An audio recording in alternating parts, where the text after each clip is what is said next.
Le jour d'après, justement, c'est ce dont on avait envie de parler ce soir en parlant des accords d'Abraham, différemment, élargi donc, cela fait déjà plusieurs semaines que l'on en parle, élargi plus, j'ai envie de dire, éventuellement, puisqu'on se prend à rêver à ce que Gaza, la Judée-Samarie en fasse partie. On va en parler avec Jean-David Benichou, fondateur d'Abramundi. C'est une entreprise dédiée à la mise en lumière d'histoires, de réussites inspirantes, d'initiatives culturelles, de nouvelles positives des descendants d'Abraham dans la région du Moyen-Orient et de l'Afrique du Nord. Jean-David Benichou, bonsoir, merci d'avoir accepté notre invitation ce soir sur i24 News.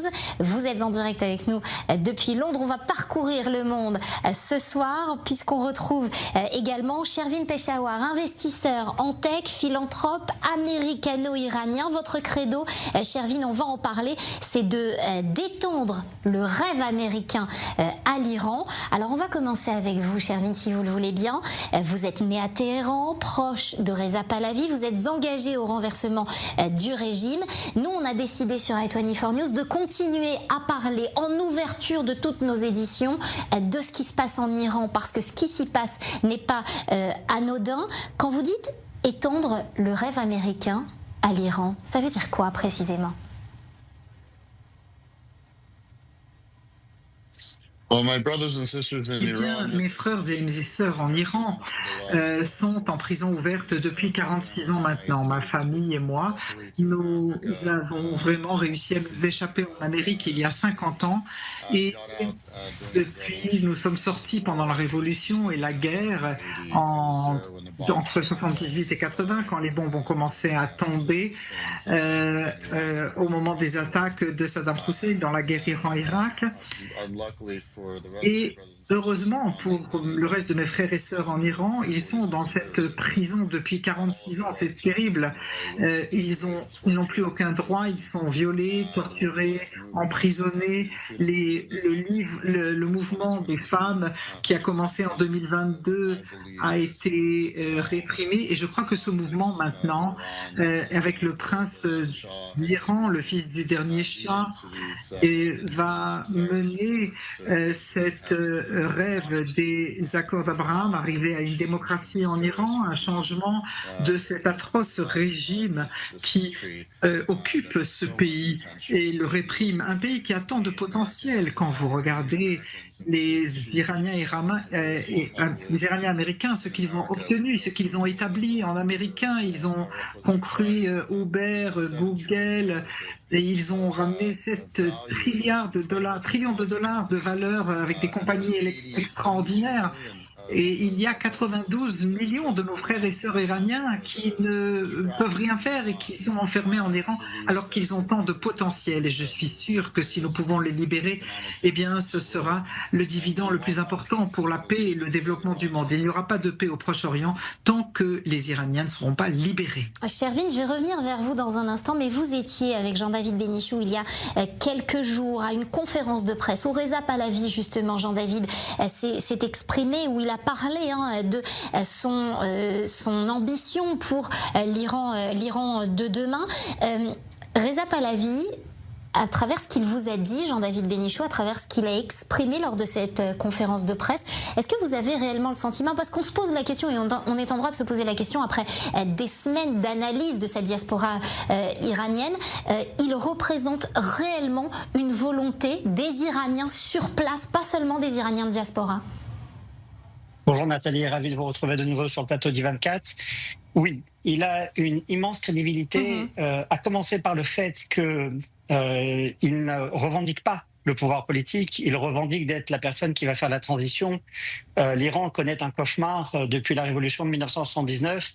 C'est un homme qui a voué toute sa vie au rétablissement de la démocratie et à la libération de son peuple.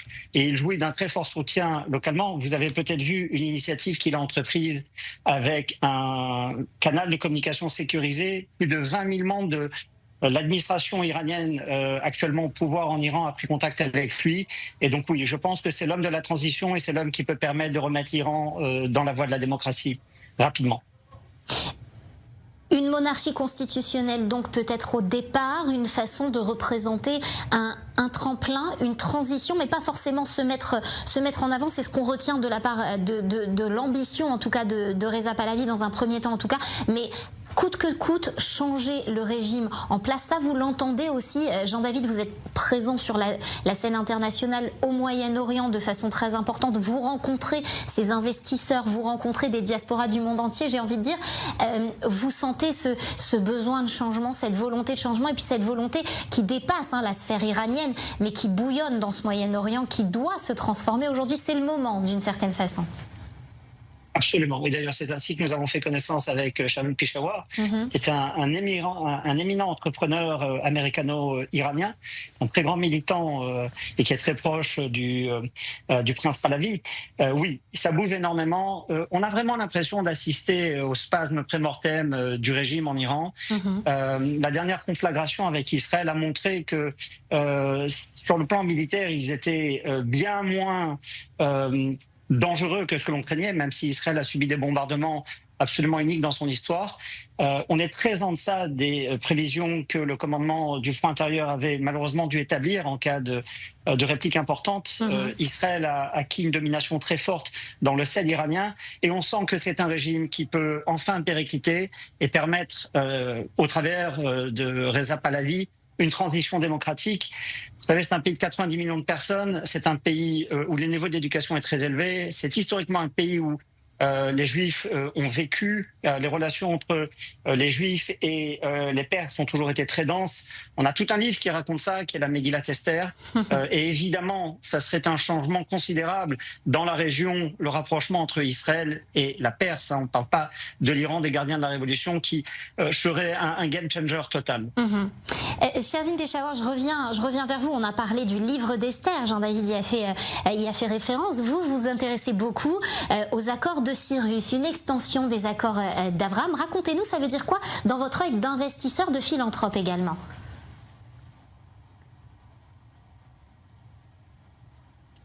Absolutely. My mother raised me with Écoutez, stories of Cyrus the ma Great. mère me racontait l'histoire de Cyrus et des Juifs il y a 2500 ans, qui a libéré les Juifs de Babylonie. Il leur a permis de rentrer et construire leur temple. Et aujourd'hui, dans le cimetière biblique, 2500 plus tard, les Juifs aident les Iraniens à se libérer. Et c'est un très beau moment de l'histoire. Nous sommes au dernier chapitre du régime islamiste, et le résultat, le couronnement pour passer des accords d'Abraham qui vont ramener aux accords de Cyrus, où l'Iran, pour la première fois, retournera vers la scène mondiale par la démocratie et pourra vivre avec ses voisins et faire la paix avec Israël, exactement comme d'autres pays du Proche-Orient commencent à le faire pour se joindre aux accords d'Abraham.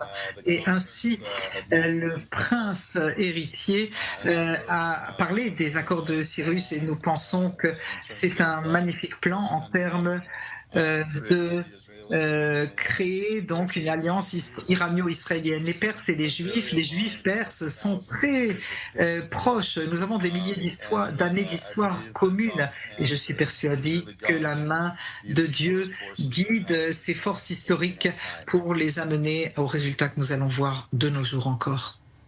C'est vraiment très intéressant la façon, Sharmin, dont vous avez de raconter ces événements à venir, et cette façon visionnaire sûrement, et on l'espère en tout cas, que vous avez de les imaginer. On va revenir sur les lendemains qui chantent que vous imaginez pour l'Iran, mais une question peut-être avant sur cette paix économique. Les accords d'Abraham qui ont été révolutionnaires en ce sens-là, où ils ont imaginé une paix économique avant de mettre en place une paix politique. Il n'y a que comme ça, par ce biais-là, c'est en tant qu'entrepreneur peut-être que vous aurez cette confirmation. Il n'y a que par le biais de l'économie, par le biais des intérêts économiques communs, qu'on arrivera à faire se rassembler les peuples.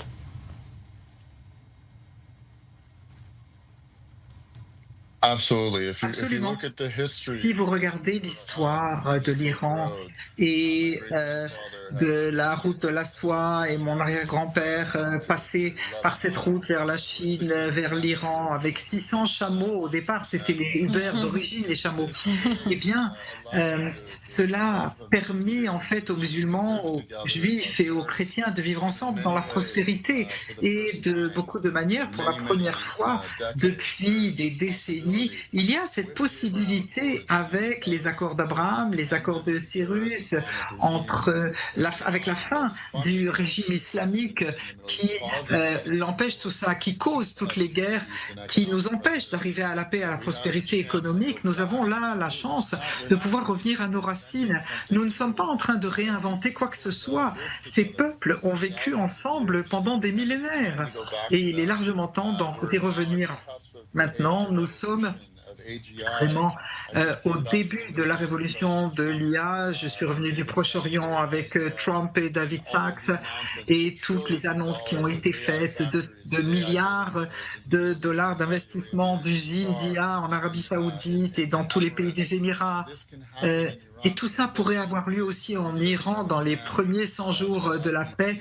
Et nous avons un plan qui s'appelle le IPP qu'a mis en place le prince et dont je fais partie pour avoir des conversations avec le directeur perse de Uber. Nos grands-pères étaient amis.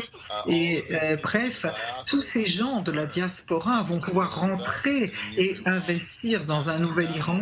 Et ce nouvel Iran va fleurir et créer une prospérité extraordinaire pour les Iraniens et des liens de commerce avec tout le Proche-Orient et le monde entier. Alors, on vous sent trépignant d'impatience, Shervin, de rentrer dans cet Iran. J'ai l'impression que de la même façon qu'on parle pour les Juifs d'un retour à Sion, on parle d'un retour à Téhéran avec cet enthousiasme et ce sourire qu'on voit s'esquisser sur votre visage. Ce jour d'après, justement, comment est-ce que vous l'imaginez? Quel rôle vous pensez que cette diaspora qui rentrerait? Donc, ça veut dire quoi? Le lendemain, les mollahs s'effondrent, le régime bascule. Vous prenez votre aller sans retour pour New York, mais un aller pour Téhéran. Vous y allez et vous faites quoi à ce moment-là? Allez, un peu de fiction, un peu de rêve.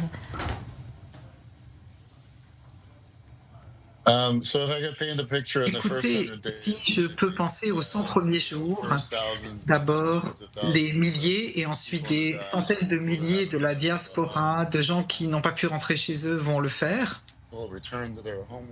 vont rentrer dans leur patrie. Et je pense que cela va développer des forces invraisemblables qui vont être libérées.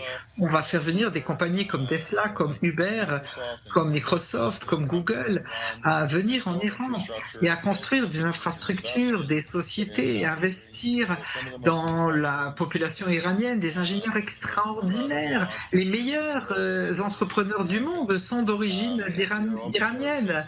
Peter Ornidel, c'est aussi un Perse français, la création de Google, de moi-même, j'ai travaillé avec Uber, et c'est des entreprises qui font qui brassent des milliards. Bref, tous ces gens vont rentrer et investir inviter beaucoup de compagnies à construire des usines, des entreprises, des espaces de travail, de créativité, d'emploi. Et l'Iran a une telle bénédiction avec beaucoup de pétrole, de gaz, de minéraux, de capacités. On pourra construire une industrie de semi-conducteurs, de puces. Bref, ça suffit, cette pauvreté. Il y a tant de souffrance en Iran, tellement de morts dans ces jours sombres qui se termineront et qui nous permettront d'arriver enfin à la lumière. On ne peut que s'associer à cette envie et à ce programme. Jean-David, vous m'avez dit en préparant cette émission une phrase qui a retenu mon attention. Il n'y a rien de plus fort qu'une vision dont le moment est venu. Pour vous, c'est sûr, on en est là. Parce que pour Shervin, j'ai compris. Pour vous aussi? Oui, c'est une conviction très importante. Je pense que déjà depuis 2020, avec les accords d'Abraham, on avait changé un paradigme fondamental qui était que la normalisation était un préalable à la solution au conflit israélo-palestinien et pas sa conséquence. Et depuis le 7 octobre 2023, on voit se dérouler devant nos yeux, l'histoire s'écrit La face du Moyen-Orient a déjà changé. Regardez ce qui s'est passé au Liban, regardez ce qui se passe en Syrie, regardez ce qui vient de se passer avec l'Iran, regardez les déclarations du président Trump. On a vraiment le sentiment d'assister à des spasmes prénataux. On est certain que l'enfant sera beau, bien portant, que cet enfant pourra incarner la réunion des descendants d'Abraham. N'oublions pas que nous sommes dans cette région qui est le berceau de l'humanité, qui est même la source de l'Occident, et que tout nous réunit. Et je dis souvent qu'un habitant sur Terre sur deux n'est pas monothéiste. Nous sommes 4 milliards de monothéistes sur Terre. Il y a beaucoup plus de choses qui nous rapprochent que de choses qui nous séparent. Les gardiens de la Révolution sont surtout les gardiens de la terreur. Ce sont les gardiens de l'idéologie la plus mortifère qui ait existé. Ces gens-là doivent tomber. Le régime doit tomber et lorsqu'il tombera, nous assisterons à l'éclosion peut-être d'un espace fédératif des États ou des nations d'Abraham. En tout état de cause, tous les discours et toutes les discussions que j'ai autour de moi, que ça aille du Maroc et aujourd'hui avec des personnes comme Shervin jusqu'à Téhéran, convergent dans ce sens d'une nouvelle époque et j'en suis intimement convaincu et oui, rien n'est plus fort qu'une vision dont le moment est venu.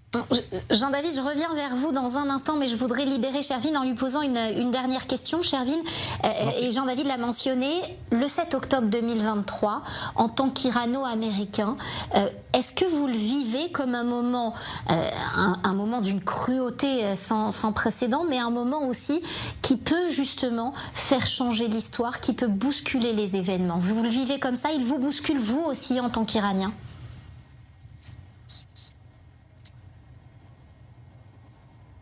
Yes, very, very Oui, écoutez, très très fort. Vous savez, il y a un poète iranien, Saadi, qui a écrit un poème qui est écrit sur le fronton des Nations Unies. Si vous êtes un humain et que vous ne sentez pas la douleur de tous les humains qui ne sont qu'un seul corps, si vous ne sentez pas la souffrance d'une autre partie de votre corps, alors vous ne pouvez pas vous appeler un humain. Parce que nous ne sommes qu'une seule humanité, nous ne sommes une seule espèce, un seul peuple uni par Dieu. Et donc, en ce moment du 7 octobre, j'ai senti l'horreur, la douleur viscérale. Je l'ai senti dans mes viscères et j'ai été, à ce moment-là, écrit le plan Cyrus et j'en ai parlé, je l'ai publié et j'ai commencé à ce moment-là l'alliance israélo-iranienne et nous avons commencé à créer des relations avec les Iraniens juifs, avec la communauté perse et on a commencé à parler de cette vision, de ce rêve et nous avons prévu que c'est des miracles qui vont arriver et que ces miracles sont arrivés, nous le voyons depuis le 7 octobre. Il y a eu un miracle après l'autre. On a vu que le combat, ce tout petit pays qui a réussi à faire tomber tant de monstrueuses représentations du régime des Mollahs, tous ces terroristes du Hamas, du Hezbollah, et maintenant le régime et ce qui s'est passé ces dernières semaines en Iran, tout ça c'est des véritables miracles et c'est le début, je crois, de quelque chose qui est guidé par la main divine. Et je crois qu'en fin de compte, nous aurons une paix véritable pour la première fois depuis très très longtemps au Proche-Orient. Merci beaucoup, Shervin Peshawar, d'avoir été avec nous, d'avoir répondu à nos questions. Investisseur donc en tech, philanthrope américano-iranien pour étendre le rêve américain à l'Iran, mais à tout le Moyen-Orient aussi. On a hâte de vous recevoir. On vous attend ici à Tel Aviv pour parler de paix et de l'extension de ces accords d'Abraham, de Cyrus, où on modifiera l'appellation à l'envie. Merci, Shervin, d'avoir été avec nous ce soir. Thank you, Bob.